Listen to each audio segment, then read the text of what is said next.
Welcome to Dance with Disease.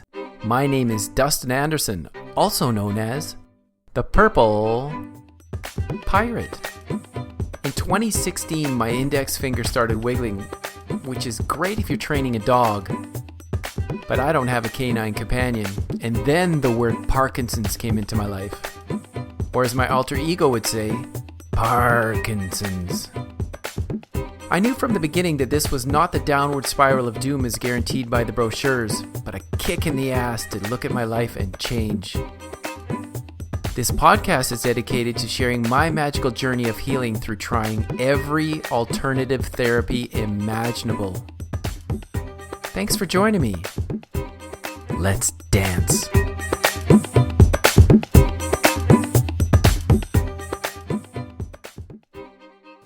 Bambi killed the purple pirate.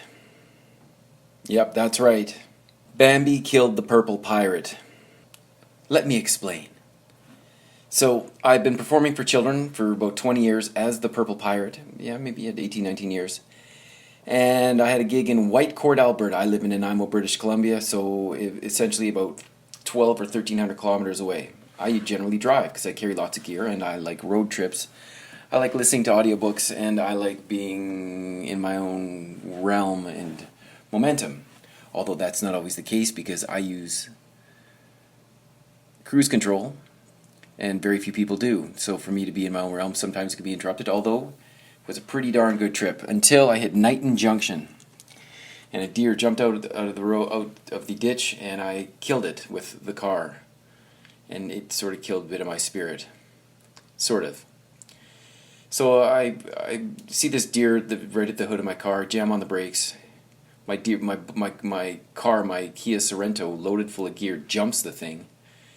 And I pull over to the side of the road. It took out my radiator. Luckily, I had 4 different people stop and help in different capacities. They couldn't. The radiator was dead, so it wasn't possible to resurrect the car. But I had this sense of calm that everything was going to be okay despite being in the middle of nowhere and without any help. But I did have cell reception, and I eventually called a tow truck. Well, I eventually got led to a mechanic, which was about 5K away.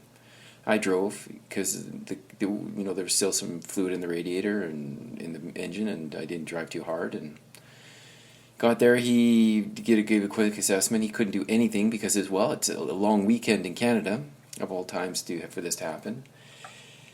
So I'm still feeling pretty cool. I called my wife, and we decided that it's the best for me to get towed the additional 90 kilometers to my destination. I was going to go to Edmonton and spend some time with some close friends, but decided to get towed. I gave a great towing experience.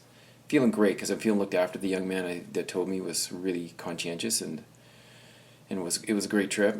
Get here, I have to pay the extra fee for the extra night of the hotel, which is, well, I'm assuming at this point I might get reimbursed by my insurance.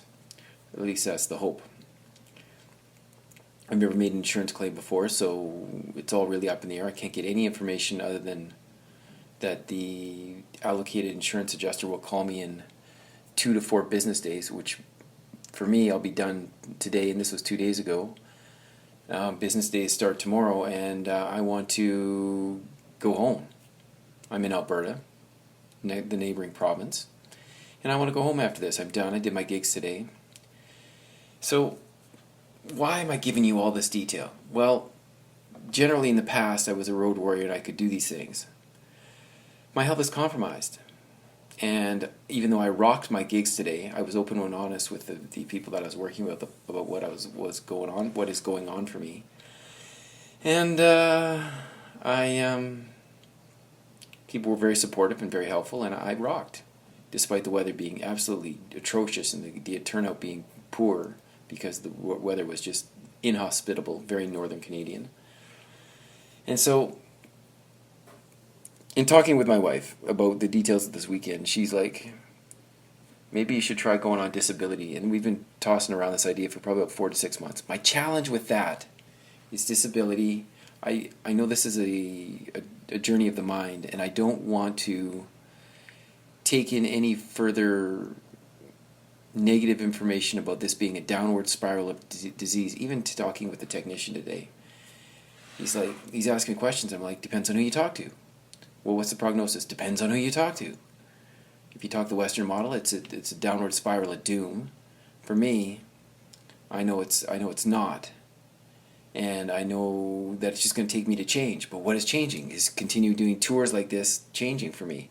It's a lot of work. The fee seems high on the outset, but it's a ton of effort to drive I think I was on the road for 10 hours when all this went down.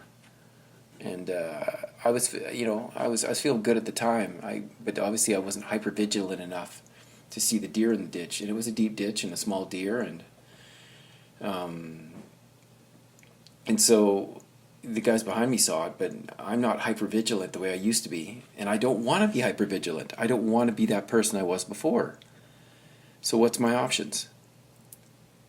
The main option facing me right now, and the one I'm struggling most with, is to let go of the purple pirate.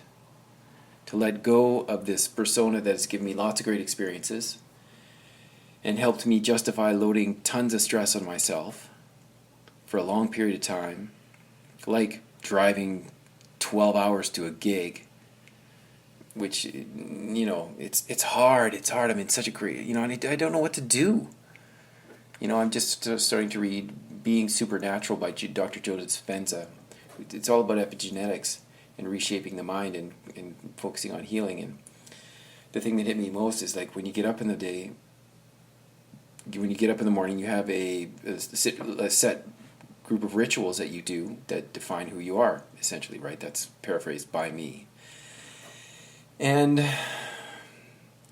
I'm going to be a different person, the rituals are different, because I've got rituals right now, and the rituals are all based around healing.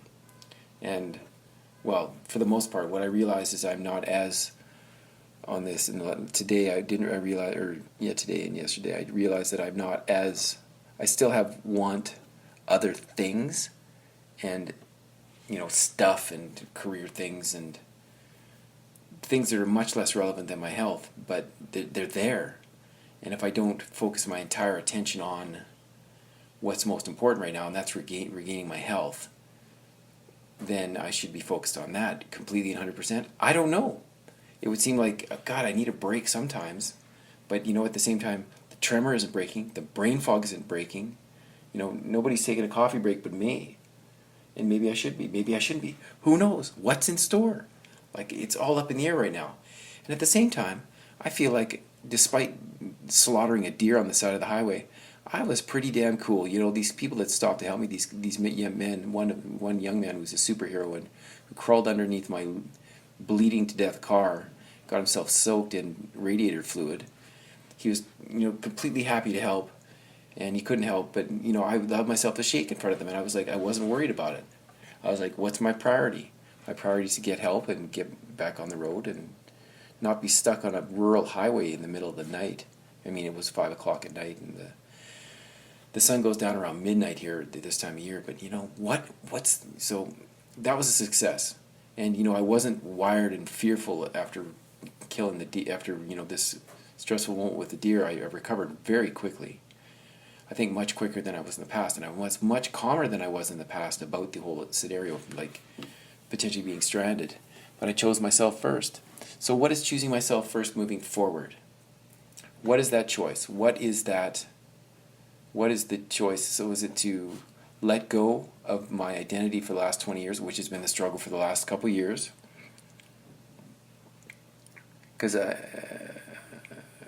being seen as vulnerable in front of an audience of strangers is difficult when I feel like I should present myself as a superhero. I'm the purple pirate. But maybe that's not who that character is. Maybe it is. Maybe it isn't who that character ever was. Certainly I don't present myself as an ornery pirate. I'm more of a sensitive New Age pirate, and very kind and very affirming and very congratulatory and very positive to the children that are dancing with me. And even today, this young man who's 13, who was this little, he wasn't little, he was as big as me, but he was a dancer, he was a performer, and he loved being on stage. And so I invited him up and gave him some shine a few times, and it was great. It was great to see that, and maybe that's the lesson. He loved to be there, And I've seen it as a job. Maybe that's the epiphany. This young man loved the attention and he shined. And I just feel uncomfortable and awkward right now. Like he's dancing and I'm trying to keep up to him. And a few years ago I'd be able to keep up to him.